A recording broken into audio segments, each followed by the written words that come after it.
Some musicians are remembered for creating unforgettable songs. Others become influential because they challenge the very idea of what rock music can sound like. Homme somehow accomplished both. As the driving force behind Queens of the Stone Age and a creative presence in several groundbreaking projects, he built a reputation for doing things his own way. But behind the unmistakable guitar tone and distinctive songwriting lies a story that is far more layered than most listeners realize. What made his approach so different from everyone else? And why do so many musicians point to him as one of rock's most original creative minds? The answers aren't found in dramatic headlines or bold claims. Instead, they emerge through decades of experimentation, artistic independence, and an unwavering commitment to originality. To truly understand Homme, we have to look beyond the iconic riffs and discover why his influence reaches much further than many people realize. Born in California's Coachella Valley, Homme grew up surrounded by the wide-open landscapes of the desert. That environment shaped his musical identity from an early age.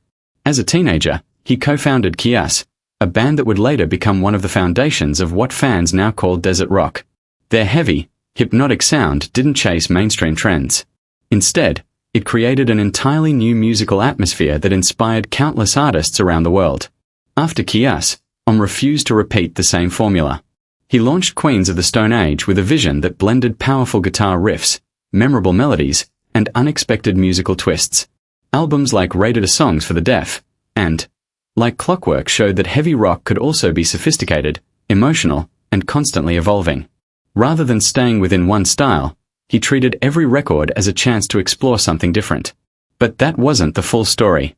While many musicians become known for consistency, Homme became known for creative risk. He regularly collaborated with artists from different genres, welcomed unusual musical ideas, and encouraged experimentation in the recording studio. His philosophy was simple: if music becomes predictable, it stops being exciting. That willingness to embrace uncertainty quietly became one of the defining characteristics of his career. What happened next changed everything. As Queens of the Stone Age continued to grow, Homme expanded his creative reach even further. Projects like Them Crooked Vultures demonstrated that collaboration could create entirely new musical possibilities, while his production work revealed another side of his artistry. Instead of focusing only on his own performances, he helped shape the sound of other musicians, extending his influence far beyond his own albums. Few people noticed what this led to. Homme's greatest contribution may not be any single song or famous guitar riff. It may be the creative mindset he encouraged. Young musicians studying his work discovered that originality often comes from trusting your instincts rather than following expectations.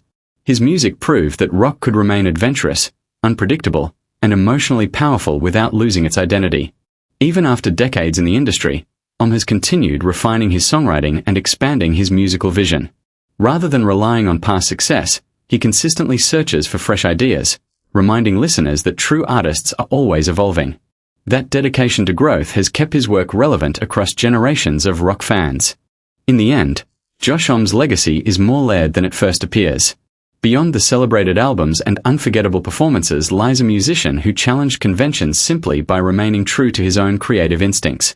His career reminds us that lasting influence isn't measured only by awards or chart success.